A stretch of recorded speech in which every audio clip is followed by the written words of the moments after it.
চাপে পড়ে গেলেন সুপ্রিম কোর্টের প্রাক্তন প্রধান বিচারপতি DY চন্দ্রচূড়।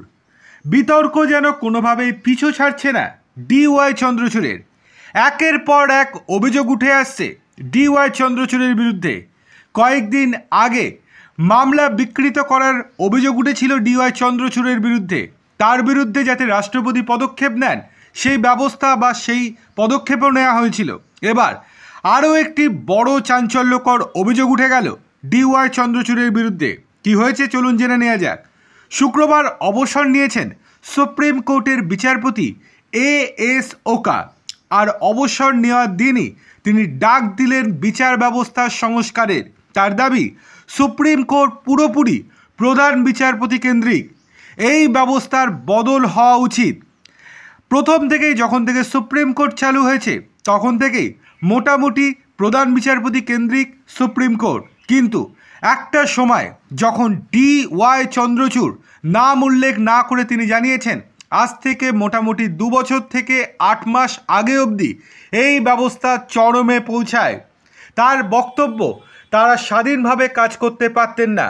যতটা প্রধান বিচারপতি বলতেন ততটাই তারা কাজ করতেন। এমনকি কোনো কিছু যদি মতের পার্থক্য হতো সেক্ষেত্রে শাস্তির খাড়া নেমে আসার ভয় থাকতো তাদের ওপর। এই ব্যবস্থার অবিলম্বে চেঞ্জ করা দরকার।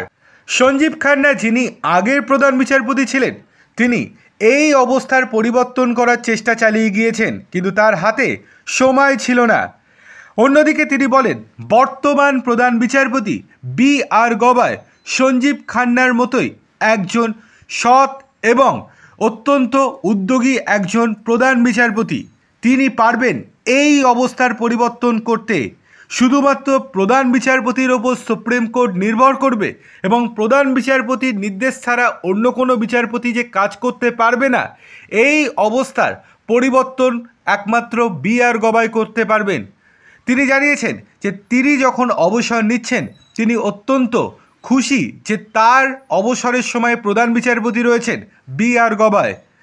দেখার বিষয় এই যে এত বিস্ফোরক এবং চাঞ্চল্যকর অভিযোগ করা হয়েছে নাম না করে DY চন্দ্রচূড়ের বিরুদ্ধে, এর পরবর্তীতে কোনো প্রতিক্রিয়া পাওয়া যায় কিনা। নাম না করলেও যে তিনি DY চন্দ্রচূড়কে টার্গেট করেছেন সেটা বলার অপেক্ষা রাখে না।